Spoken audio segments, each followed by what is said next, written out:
Eu sou um grande fã da franquia Toy Story. E embora esse seja o estado do meu Woody, com o nariz comido e a cordinha estourada e ele todo gasto e sujo, e eu tenha também algumas fotos imitando o Sid do primeiro Toy Story, eu sempre cuidei muito bem dos meus brinquedos, inclusive a maioria dos danos aqui causados foi por conta da minha irmã, não fui eu, e ela não tá aqui pra se defender e a minha mãe pode confirmar nos comentários. Mas enfim, o estado dos meus brinquedos aqui de Toy Story não é o que interessa no vídeo. A questão é que eu cresci vendo esses filmes e eu tenho um carinho enorme por eles. Mas isso não muda o fato de quando eu vi o anúncio de Toy Story 5, depois de um Toy Story 4, que já veio depois de um grande fechamento que tinha sido Toy Story 3, eu torci um pouco o nariz.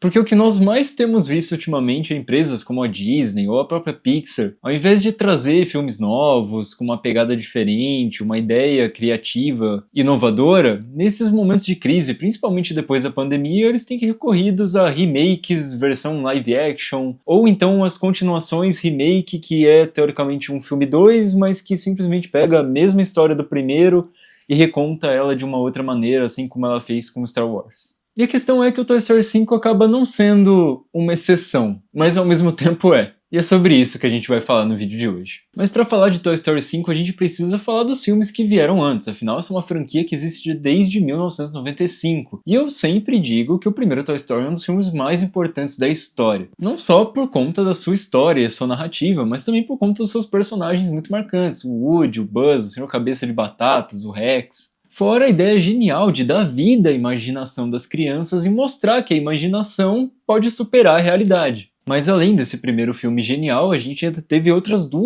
sequências que mantiveram o padrão, inclusive elevaram o nível, trouxeram mais personagens, mais discussões, mais questões filosóficas e nos emocionaram ainda mais. Até chegar no 4. Que ao contrário do que muita gente pinta, eu não concordo que seja o desastre como algumas pessoas dizem, mas até por conta da grande conclusão que foi o filme 3, que dava um fechamento perfeito pro arco do Andy, que inclusive é algo que eu consigo me relacionar muito melhor hoje em dia, porque cresci vendo os filmes e até nesse último filme eu levei minha mãe dirigindo pro cinema, então eu passei a ser a criança que brincava com os brinquedos e cresceu para levar minha mãe dirigindo, assim como o Andy lá no terceiro filme. Então eu tenho uma identificação muito grande e aí quando vê um quarto filme com uma nova história, uma nova estrutura, novos personagens, aquilo traz uma sensação de que não precisava, mas ainda assim é um filme muito divertido. Eu, pelo menos, considero o filme mais engraçado de toda a franquia. E ele ainda traz ideias muito interessantes no campo da imaginação, ó, mostrando que o brinquedo não é só aquele feito de plástico, mas aquilo que a imaginação da criança pode criar, né? Então eles introduzem o Garfinho, que é um personagem muito interessante,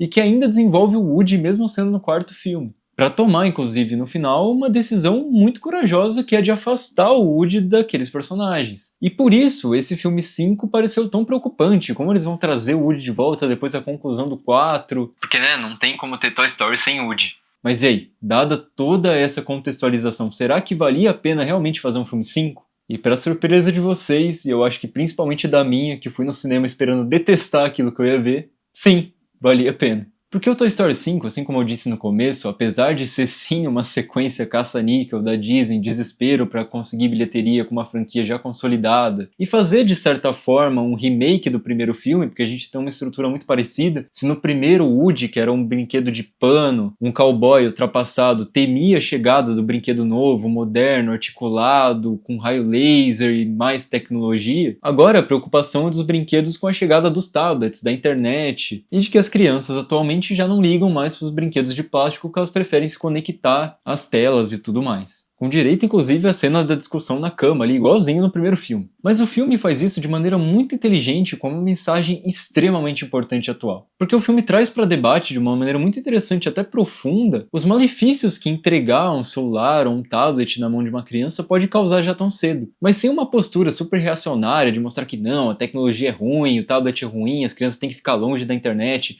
e só brincar com seus brinquedos velhos de plástico. Ele nunca faz isso, na verdade ele realmente causa essa reflexão do efeito que essa tecnologia pode causar nas crianças, com elas tendo acesso a tudo isso já muito cedo, a muitas opções, são vários jogos, uma infinidade de coisas para fazer, redes sociais e a comparação que as crianças já começam a fazer muito cedo, que é um mal que eu vejo até nas pessoas da minha idade. Com a rede social, você tá sempre vendo o que as outras pessoas estão fazendo e todo mundo sempre parece ter uma vida muito mais interessante que a sua, e se você brinca com seus brinquedos, você tá para trás porque os seus coleguinhas são muito mais descolados e legais, que eles estão em primeiro no ranking de um joguinho específico, e se você não joga, você é o atrasado. E acaba até sofrendo uma espécie de bullying por causa disso, que são preocupações que, teoricamente, são muito cedo para uma criança ter, né? O filme retrata de maneira muito inteligente a importância da brincadeira, da imaginação, de não só lidar com aquilo que já está ali pronto, uma distração rápida de um aplicativo, enquanto você poderia estar criando coisas novas, conhecendo outras crianças, interagindo pessoalmente, e não só através da telinha. E até tem uma cena que me marcou muito na fotografia do filme, quando a Jessie sobe nos telhados para olhar as crianças do bairro, porque a Bonnie tem muita dificuldade em fazer amizade, e o filme retrata todas as casas assim com janelas super escuras, com uma única luz fria vindo das telas dos celulares,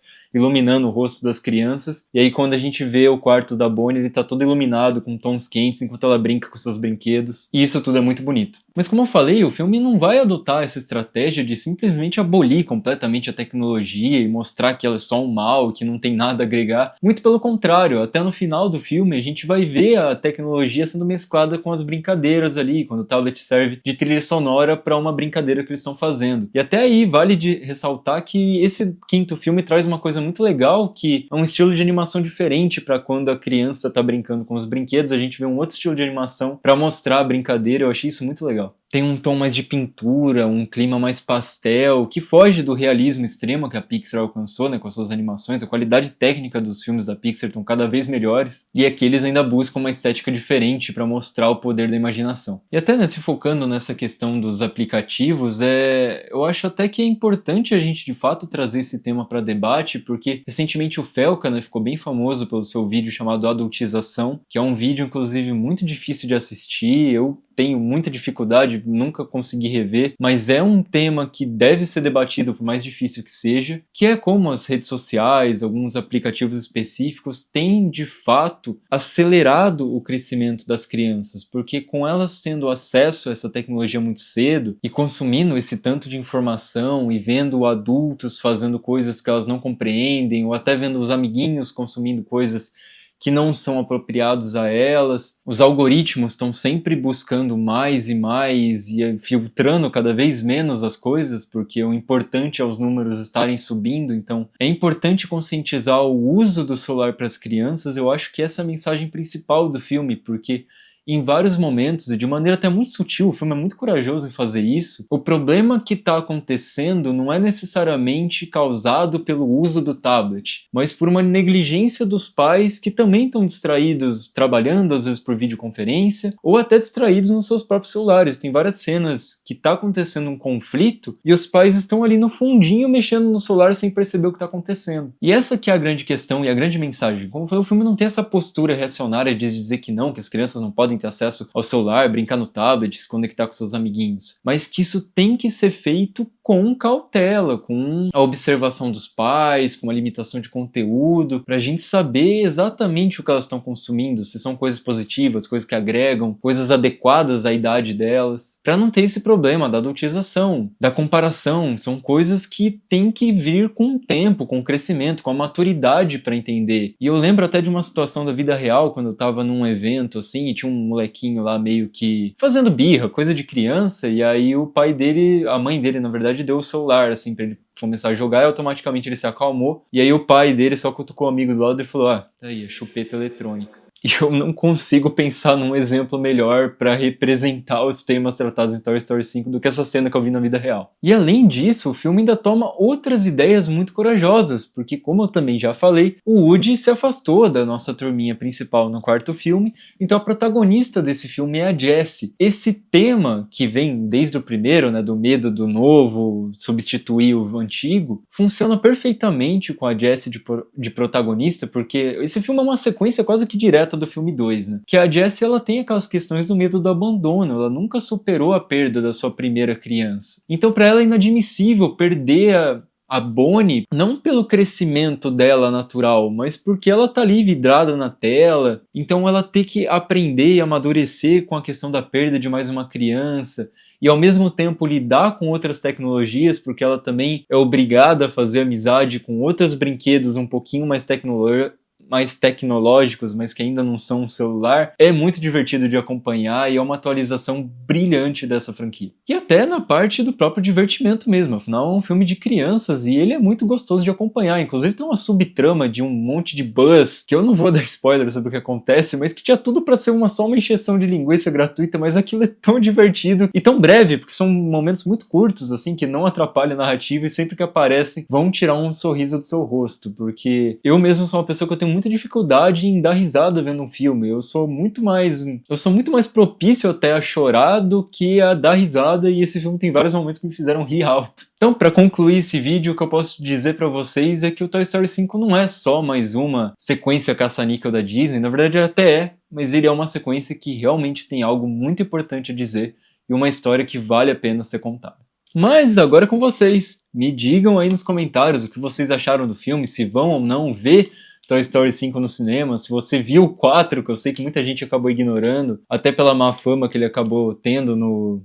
decorrer dos anos, né? Eu acho que do 1 ao 3 tem muito debate sobre qual seria o melhor Toy Story, mas pouca gente escolheria o 4. E, pra ser bem sincero, eu acho que o 5 é um filme que tem potencial pra entrar nessa briga de qual seria o melhor Toy Story. Então deixem nos comentários qual o seu personagem favorito, qual o seu filme favorito dessa franquia. Mas, apesar dessa minha empolgação com a surpresa que foi esse quinto filme pra mim, eu espero que a Disney tenha um pouco de senso e não leve essa franquia ao infinito e além.